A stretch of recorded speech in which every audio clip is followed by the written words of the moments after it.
Olá, está começando Multicidades. Aqui nesse espaço nós debatemos assuntos envolvendo os municípios, mas também contamos histórias de pessoas que fazem a diferença nas cidades. Eu sou Fernanda Schiavo e fico com você a partir de agora aqui na tela do Multi-RS. E hoje vamos trazer aqui um tema muito importante, o cuidado com os animais no verão. Você sabia que seu animal também sofre queimaduras por exposição solar e que a água do mar pode causar alergias? Também abordaremos no programa o crescimento de creches e hotéis para animais, trazendo a importância disso dentro das cidades, principalmente para as pessoas que viajam bastante.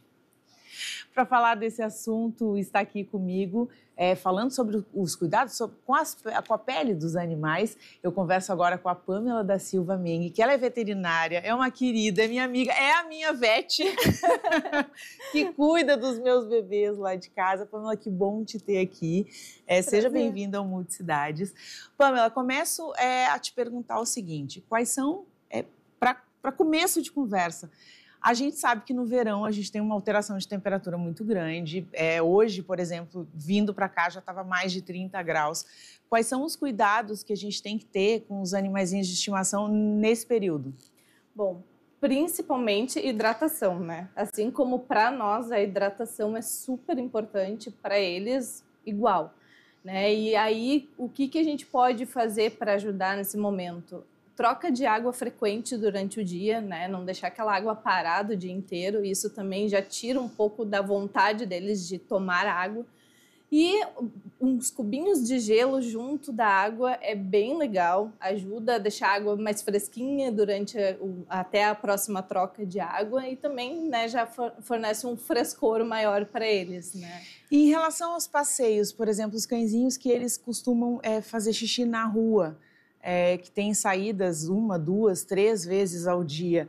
O que você recomenda, por exemplo, em questão de horário? Porque eles podem queimar as patinhas, né? Sim, isso eu vivo puxando orelha de tutores, né? É muito importante cuidado com o horário, né?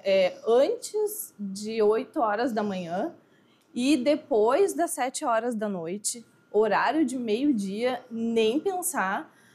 No máximo, uma ida na frente da graminha ali, que a gente sabe que não tem aquele piso quente, né? O piso quente, e assim como na praia também, a areia quente, é super importante ter esse cuidado que queima os coxins, né? As almofadinhas das patinhas, e a gente pega muito caso na clínica nesse período, de queimadura de pata, de cão com hipertermia, passando muito mal. Às vezes a gente, inclusive, não consegue salvar o paciente pelo excesso de calor, né? Olha só, uma coisa muito interessante, né? E assim, tem algumas raças mais específicas que sofrem mais no verão? Sim, os cães braquicefálicos, os de narizinho achatado, pugs, bulldog francês, bulldog inglês, os shih tzus, que além de ter, né, ser braquicefálico, ter um narizinho achatadinho, eles também têm a questão da pelagem, né? Pelagem longa, que também já ajuda um pouco a aumentar a sensação de calor. Então, esses cães, eles com certeza sofrem muito mais no calor do que um cão com um focinho mais alongadinho. Então, tu acha que assim, ó, uma boa indicação para essas raças de cães seria, por exemplo, tosar eles no verão, os de pelo longo? Sim e não, porém depende. A tosa, ela sim ajuda se diminuir o pelo. Agora, aquela tosa, principalmente shih tzu, que tem uma predisposição. Minha especialização é em dermatologia e 80% dos meus pacientes são shih tzus, porque eles sofrem muito da dermatite atópica. E a tosa, na máquina, aquela tosa baixa, ela pode ajudar a vir uma crise alérgica. Além de que, hoje é comprovado com estudos, inclusive, que a pelagem longa, se tu raspar o pelo, como a gente fala, né, ela acaba gerando mais calor. Então, o pelo, ele é um protetor térmico deles também e também um protetor solar. Então, a tosa com ressalvas. Aquela tosa bebê que fica uns 2, 3 dedinhos de pelo, né, que o pelo, ele também é um protetor deles, térmico e e solar, né? Então olha só a importância dessa nossa conversa aqui para você que tem um pet que não tem essas informações, porque a grande maioria das pessoas não tem, né? Acaba comprando um bichinho, adotando um bichinho e vai, deixa a vida me levar e vai indo, né? É importante. Pamela, assim, ó, a gente está no verão, a gente tem uma superpovoação no litoral, principalmente aqui no litoral norte, as pessoas acabam saindo. Logicamente que existem praias que são proibidas a entrada de animais, mas algumas não, né? Ou mesmo as proibidas, como brasileiros que somos, né? As pessoas ainda acabam burlando a lei e, infelizmente, levam os bichinhos para lá. Como tu disseste, tu é especialista em dermatologia veterinária e eu queria saber, assim, ó, a questão... Pode levar para a areia o bichinho? O que isso pode acarretar? Pode levar, cuidando principalmente o horário do sol, né? Assim como o asfalto é quente, a areia, a gente muito mesmo, quente, né? Sim. Às vezes vai lá tomar um banho de mar, o pé queima. A mesma coisa acontece com eles. Então, os tutores sempre me perguntam, posso levar? Pode. Antes das 8 da manhã. E bem cedinho. Bem cedo e bem tarde. Lá pelas 7 horas da noite, que é quando a areia já deu aquela resfriada.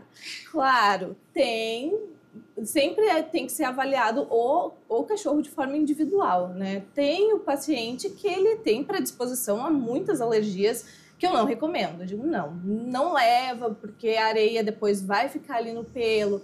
Importante também, quando voltar da praia, dar um banho em casa, né? Tirar bem aquela areia, principalmente entre os dedinhos ali nas patinhas, porque aquela areia ela acaba, assim como pra gente ela, né, é suja, então a gente precisa higienizar bem o animalzinho depois que voltou para casa, secar bem o pelo, né? Então é um trabalhão. É um trabalho. Então melhor até deixa a dica, não leva, deixa em casa. Deixa em casa no fresquinho que é melhor. Assim como as pessoas, a gente está tendo agora muitas incidências de casos de contaminação viral, né, nas praias, tipo gastroenterite. A gente teve São Paulo, Santa Catarina também, Rio Grande do Sul com as águas vivas, enfim. Os cães também são suscetíveis a isso, por exemplo, não entrando na água, mas na areia, eles sofrem, eles podem adquirir essa virose, essa gastroenterite? Sim. A água, principalmente, é a principal forma de contaminação. E além das viroses, das gastroenterites, também tem a giardia, que é um verme, né? Que é transmitido principalmente pela água. Então, bem importante, se está com um cãozinho de férias na praia, oferece água mineral ou ferve a água, deixa ela resfriando na geladeira e oferece geladinha para ele.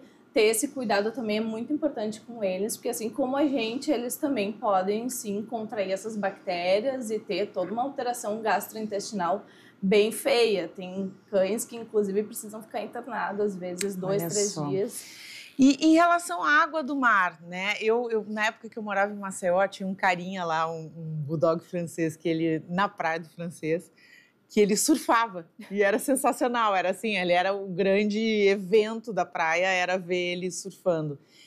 Existe alguma recomendação contra a exposição deles à água do mar? Como é que funciona? Não, claro que pode acontecer deles ingerirem a água do mar, assim como nós, e poder ter uma gastroenterite. Isso é inevitável, né? Pode acontecer, mas não tem problema o cachorro entrar na água e ali dar um mergulho, voltar, tocar a bolinha para ele lá entrar. Se é um cachorro que gosta, deixa ele curtir o momento. Para eles também é legal essa liberdade. E aí depois aquele procedimento, volta para casa, banho, seca Exatamente. direitinho. Vamos falar agora daqueles caras que não foram para a praia, mas que tem piscina em casa, né? Cloro. E aí a gente está falando assim, ó, eu tenho uma Golden, minha maravilhosa aluna, e como é que é essa relação? No caso, assim, o que você poderia indicar para as pessoas que têm piscina em casa, que têm esses cães que gostam de água, principalmente o Golden, Labrador e essa turma toda aí, para que não tenha prejuízo maior em relação à pele, porque para nós faz mal. Eu, por exemplo, tenho alergia à questão do cloro e presumo que para cães também isso pode dar problema. O que você diria assim para essas pessoas Qual o cuidado para ter com isso? Principalmente os alérgicos, como a Luna, né? O cloro, ele agride bem mais a pele, assim como nós. Então, mesma coisa que quando entra no mar, saiu da piscina, de preferência evitar que entre na piscina, principalmente cães com predisposição à alergia. Mas entrou na piscina, quando viu, se atirou e estava nadando, tá, deixa ela ter o momento feliz dela. Tirou da piscina, banhão, tira aquele cloro todo, seca bem o pelo também para não dar nenhuma dermatite por umidade depois. Sim. E vida que segue. Mas se puder evitar, melhor. O cloro, ele já agride a nossa pele, né? A pele deles é mais sensível ainda do que a nossa. Você tem uma pele igual de bebê, né? Um pH neutro, né? pH 7, então tem que cuidar. A gente tem algumas situações, por exemplo, assim, ó, Porto Alegre, quando é verão, é 8,80, né? A gente tem no inverno um frio pra caramba e no verão um calor de derreter. E aí a gente tem a questão das pessoas que têm sítios, que têm propriedades rurais, enfim. Em relação ao sol, é mais prejudicial aqui, digamos assim, na capital, quem mora na capital e onde tu tem muitas coisas de concreto, de piso, enfim, do que o cachorro está livre, por exemplo, num sítio, num campo? Na verdade, o que é prejudicial é o nosso piso, que é muito quente, né? Se tu tá no calor que nem tá agora, tu colocar o teu pé no asfalto... Vai queimar. Vai queimar. Se tu colocar na grama, provavelmente vai sentir um pouco de calor, mas não vai queimar teu pé. Então, esse é a principal diferença, assim, de um cachorro que está curtindo um sítio e aqui da cidade, né? Fora a poluição, né? Que aí é outro assunto. Outra nuance. Vai para o outro lado. Pamela, queria te perguntar uma coisa assim, ó. A gente teve, em função, infelizmente, da questão das enchentes de maio, uma grande aglomeração de bichinhos que perderam seus tutores, ou que os tutores abandonaram em função de terem perdido tudo. Eu adotei, tu não conhece ainda, eu adotei a Lua, que é uma gatinha, né? Até tem que te levar lá para dar uma verificada naquele corpinho. Então, assim, foram muitos animais que foram adotados, enfim. Queria saber contigo, assim, para a gente encerrar essa nossa conversa, que eu acho que é muito válida para quem é tutor de pet. O que você diria, por exemplo, assim, que seriam os pré-requisitos para que alguém escolhesse ou a adoção ou na compra de um bichinho? O que é primordial, assim, na hora da escolha? Eu quero ser mãe de pet, né? Para onde eu vou? Quem eu busco? É a questão comportamental deles, enfim, o que tu deixaria para os nossos telespectadores sobre isso? A adoção, ela sempre vai ser... Se me perguntam, adota, né? Hoje a gente tem, principalmente agora, depois da enchente, a gente tem cães que eram de rua e, graças a Deus, conseguimos resgatar eles e estão em abrigos, ainda tem muito abrigo com muito cachorro, assim como tiveram tutores que simplesmente não buscaram mais, infelizmente tem casos. Então, a adoção, com certeza, vai ser o meu... Eu também tenho uma que eu adotei agora, recentemente. Mas, principalmente, meu desejo é ter um cão da raça tal. Pesquisa sobre a raça. Tem raças que são mais quietinhas, que são melhores para apartamento. Tem raças que, apesar de pequenos, são extremamente ágeis, precisam de mais tempo de passeio. Então, tem todo um cuidado, além do comportamento, né? Tem a questão de tempo, tu vai precisar levar ele no veterinário regularmente, ele vai precisar de vacinas anuais. Então, é tempo, é dinheiro, né? Então, levar para pet, ração de qualidade, tem todo um envolvimento. Eu digo, é um filho, então... É maravilhoso, eu sou suspeita de falar, é maravilhoso, eles são extraordinários, são animais, né, que dão um amor incondicional pra gente, mas tem que ter todo esse estudo de campo antes de ter um cachorro ou um gato. Pamela, para deixar para os nossos telespectadores, para te encontrar, Instagram? @PAdermatovet. Perfeito, Pamela, obrigada pela tua participação. Eu que agradeço. E olha só, daqui a pouquinho, a gente continua falando sobre isso, mas nós vamos falar sobre aquela galera que não vai para a praia e de uma turma que vai trabalhar e deixa essas figuras em lugares incríveis e extraordinários. O Multicidades faz um intervalo agora e volta já já, não sai daí.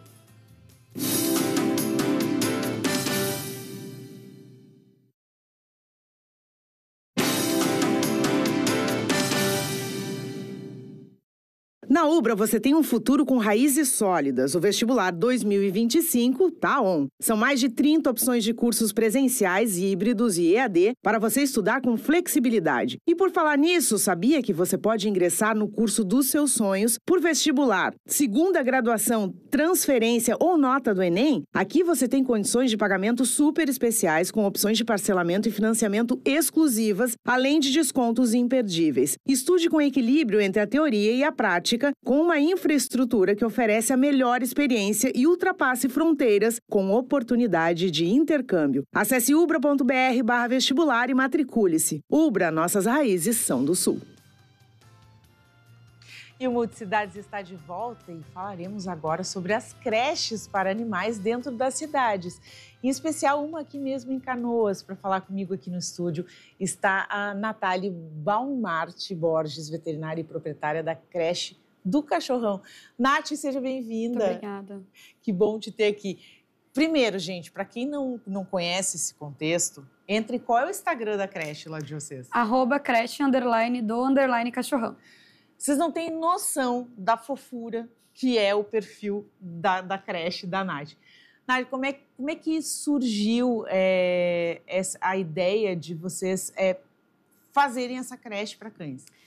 A ideia da creche ela surgiu em 2021, quando eu perdi meu pai para a Covid-19 e passei por uma barra bem pesada até inaugurar a creche. Acabei pedindo uma luz, né, para ver como que eu ia fazer da minha vida e seguindo o meu propósito. Eu era estudante de veterinária na época e a mensalidade ela não é barata, então eu acabei sem saber o que fazer, pedindo uma luz e consegui uma luz. Tanto que o nome da creche é Creche do Cachorrão, em homenagem ao meu pai, que dizia que quando eu me formasse, eu seria a médica do cachorrão. Ai, que amor. Que emocionante, né? Eu tô tentando me segurar aqui para falar tranquilamente, mas é em homenagem ao meu pai que eu dei ideia a tudo isso. E Nathalie, assim, ó, a gente percebe, por exemplo, tem muitas pessoas, acho que Porto Alegre é um dos lugares que tem muito... Porto Alegre é grande região metropolitana, hoje o Brasil todo, né? Sim. As pessoas, elas se apegaram a bichinhos de estimação, buscaram trazer para dentro numa forma, assim, de conforto, de tratamento, né? De superação de vários problemas, enfim, e de uma companhia. Mas as pessoas trabalham, né? E precisam deixá-los em algum lugar. Como é que tu vê, assim, o crescimento do teu setor das creches dentro dos municípios aí? A creche ela cresceu muito, né? A questão dos animais hoje em dia não serem mais apenas cães, eles são membros de família. As pessoas não querem deixar eles sozinhos, isso é muito bom. Porque a gente tem estudos que dizem que os cães eles não podem ficar sozinhos mais do que 6 horas por dia.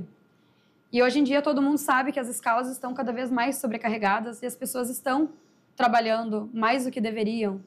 Então, a oportunidade da creche é dos cães ficarem no período das 7h30 da manhã até as 19 horas. É bastante tempo. Bastante tempo. Conosco, sobre a supervisão de uma veterinária, tendo atividades no dia a dia. O ramo, ele cresce muito. Só que eu digo assim, eu procuro ter o bom do melhor para os cães. Tendo um espaço totalmente com grama natural, totalmente arborizado, porque as pessoas precisam, com certeza, no dia a dia, deixar o ano inteiro nas creches, mas o principal é no verão, que é onde está muito calor e as pessoas não querem deixar eles dentro de um apartamento, fechados. Né? Exato. Não, olha, gente, essas fotos que estão passando é da formatura dessas pessoas aqui. Eu chamo de pessoas porque eu sou mãe de pet, tá? Então são pessoas, essas figuras aí, ó, que se prestam, né? Quais são as atividades que vocês têm na creche? A gente trabalha muito em enriquecimento ambiental, que é a questão de cognitivo, sensorial, cheiros. Eu trabalho com eles a questão deles buscarem o próprio alimento, não serem dependentes dos tutores.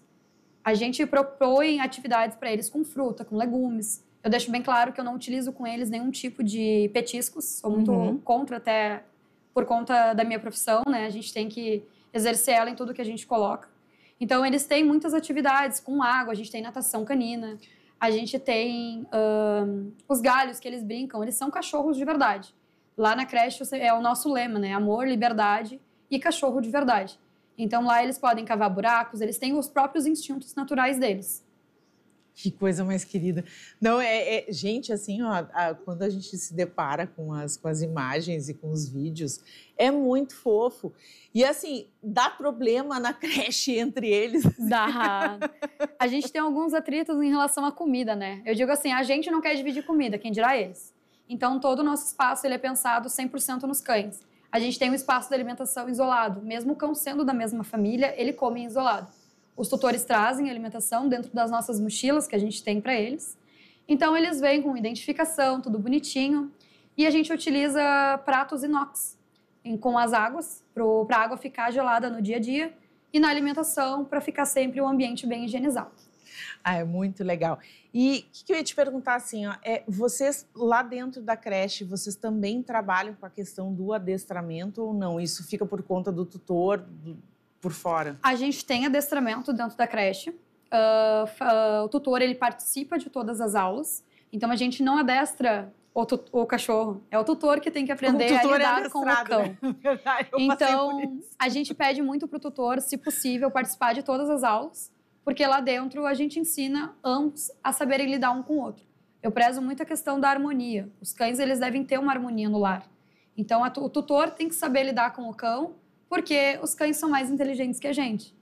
Já parou para pensar que eles latem e a gente não entende nada, mas quando tu fala, ele entende? Tá, pois é, olha só, gente, é sensacional. Conversávamos antes, eu e a Nathalie aqui, enquanto eu conversava com a Pamela, a respeito da questão da adoção, né? Sim. E tu comentasse que o teu trabalho, o teu TCC foi dentro disso aí. Qual a tua opinião a respeito desse ponto, né? A partir do momento que alguém decide ter um bichinho de estimação, ter um companheiro, uma companheirinha dentro de casa, quais são os quesitos que se deve levar em consideração? E na tua opinião, na tua visão mesmo, a questão entre a compra e a adoção, o que prevalece mais? Eu acho que assim como médicos humanos existem, médicos veterinários existem. Quando a gente está com alguma dúvida, a gente procura o atendimento médico. Quando a gente tem alguma dúvida em relação a algum cão, nós temos que procurar um médico veterinário. Então, eu gosto de estimular as pessoas, antes de adotarem um cão, consultarem com um médico veterinário. Tirar todas as dúvidas que tem em relação à raça, porte, temperamento. Sabemos que a gente tem hoje uma ferramenta incrível, que é o Google, mas o Google também não dá todas as informações necessárias. No meu TCC, eu criei um site onde o tutor pode colocar, contabilizar todos os gastos que ele vai ter com o pet, antes mesmo de adquirir ele. E que isso é muito importante, né? Com certeza. O custo de aquisição, caso seja uma compra adquirida, né? Ou um caso de adoção, tudo ele envolve valores. Temos os preços que são mensais, algo que a gente vai ter anual, e principalmente a rotina que a gente vai ter com aquele pet. Porque eu quero muito ter um Golden Retriever, que é uma raça que a maioria da população hoje em dia gosta, porque eles são muito carinhosos, mas eu moro num apartamento. Será que é recomendado ter? Talvez seja, só que tu vai ter que dedicar tempo, saber que tu vai ter que descer 3 vezes no dia, pelo menos, para fazer xixi e cocô na rua. Às vezes eles não gostam de fazer dentro de casa, mas aí eu levanto uma pauta, né? O espaço ele não é tão importante quanto ter condição, saber lidar com aquele temperamento. Porque a gente viu agora nas enchentes que teve, onde os animais ficavam num quadrado de 1 por 1. Eles não precisavam de muito espaço. A Eles gente só tem precisavam... imagens aí da nossa produção a respeito, tratando desse assunto aí, da questão das enchentes. Foi muito difícil, né? Foi, bastante. Eu atuei nos resgates desde o primeiro dia. Então, a minha creche ela ficou inundada. A gente perdeu toda a creche. Foi uma trabalheira limpar toda ela. E... foi um momento muito pesado para mim, porque nesses 4 anos que eu tenho a creche, ver ela toda debaixo d'água e eu tinha cachorros no dia da enchente. Tinham 18 cães. Nossa. No período ali que hospedado e eu vendo a água chegar e a médica veterinária surtando com a leptospirose. Eu só pensava na água enchendo a creche e dizendo, eu tenho que tirar eles daqui. Só que eu tava com o Golden, com o Labrador, que ama a água. Então eles estavam no meio das águas e eu pensando, o que eu vou fazer agora? Botamos eles todos pro 2º andar. E pensamos, e agora? O que a gente faz, né? E as pessoas não queriam resgatar os animais, eram só pessoas. Então, o meu irmão ficou na casa com os cães. Eu resgatei 8 cães e ficou mais uns 10 com ele. E até a gente conseguir resgate, foi pesado. Foi uma barra. Te confesso que um dos momentos mais emocionantes da minha história enquanto jornalista foi quando eu tive no viaduto ali do Birici, e justamente foi o dia onde eles tinham 2 dias antes resgatado pessoas e naquele dia em específico estavam buscando os animais. E aí eu vi um tutor encontrando os seus bichinhos e ele disse assim, ele encontrou eles, né? E foi algo muito, muito emocionante, assim. Outro senhor que eu conversei, a esposa saiu e ele ficou 2 dias no telhado para não ficar longe dos bichos. Então, foi um momento muito difícil, né? Eu resgatei um senhor de idade que ele entrou dentro do barco bem nervoso e disse assim para mim, ai, eu preciso resgatar minha esposa que tá ali dentro. Aí eu disse, não, claro, a gente entra. Eu era mais levezinha, então eu andei por cima dos telhados e consegui pegar todo mundo. Eu peguei esse senhor, botei ele para dentro, fui lá e peguei a esposa. A esposa não queria vir. Eu perguntei, por que a senhora não quer vir? Porque eu tenho meu papagaio. E eu disse para ela, por que a senhora não pega junto? Eu não sei, cadê ele? E o barqueiro que estava comigo pegou e disse, a gente tem que ir, tem mais resgates. Eu disse, eu não saio daqui até achar esse papagaio. Eu entrei na casa, fui achar ele embaixo de uma casinha que ele estava com medo. Cheguei nele, peguei uma gaiola, botei ele para a gaiola e disse, agora o barco pode partir. Quando a gente chegou em terra firme, que eu digo, né, no viaduto da Rio Branco, o meu irmão, ele comprou o TikTok para ficar falando com os barcos. Meu irmão fez toda a função. Chegamos lá, ela me abraçou. E eu pensei assim, é para isso que eu tô aqui. Quando aconteceu a função da creche, né, em 2021, eu prometi que os animais me salvaram. Eu cheguei a 38 quilos quando meu pai faleceu. E eu disse, quando eu tiver a oportunidade de salvar, eu vou salvar. Veio 2024 e disse, é a tua hora. Quando aquela moça me abraçou de uma maneira me abraçou. Eu vi assim, eu tô no caminho certo. E é aí que eu vou. Foram dias e dias em cima de telhado que eu voltaria, com certeza. É isso, né, gente? Às vezes a gente busca por locais profissionais e isso que eu amo de paixão na minha profissão é que a gente consegue ir além disso e contar grandes histórias. Então, por trás de uma creche, né, que cuida maravilhosamente bem dessas figurinhas que a gente tanto ama, existe um ser humano incrível e que eu estou tendo o privilégio de conversar. Nathalie, vida longa à creche, né, que esses percalços aí de Covid, como tu passou, e que fomentou o início de tudo, né, que a enchente que veio te fez sobreviver a isso e prosperar, faça com que muitos anos adiante o teu trabalho, a tua missão enquanto ser humano se propague e que faça a diferença na vida de muitas pessoas que precisam da tua ajuda e dessas figuras aí que estão. O Instagram da creche? É Creche do Cachorrão. Creche do Cachorrão. A gente está com as matrículas abertas. Matrículas abertas, então, gente, olha só, quem precisa, faça isso, não deixe o seu cachorrinho em casa. Eu já passei por muitos momentos assim, de ver vizinhos onde o cachorrinho ficava sozinho dentro de casa latindo o dia todo. Quer investir em ter um bichinho? Ela falou, olha só, tem que ter, calcula isso é custo, é um filho que você está colocando dentro de casa. Então, assim, na hora de escolher, pensa muito bem, tem uma vida atribulada, existem opções como a creche para poder deixar o bichinho num ambiente confortável, para deixar ele num ambiente saudável, que ele possa conviver com os amiguinhos, né? Fazendo bobagem. Fazem muitas amizades. Muitas amizades. E vai ter esse acompanhamento e esse cuidado que eles necessitam. Obrigada. Eu que agradeço vida longa ao teu projeto de vida. Muito obrigada. Não é só um negócio. Não, muito além.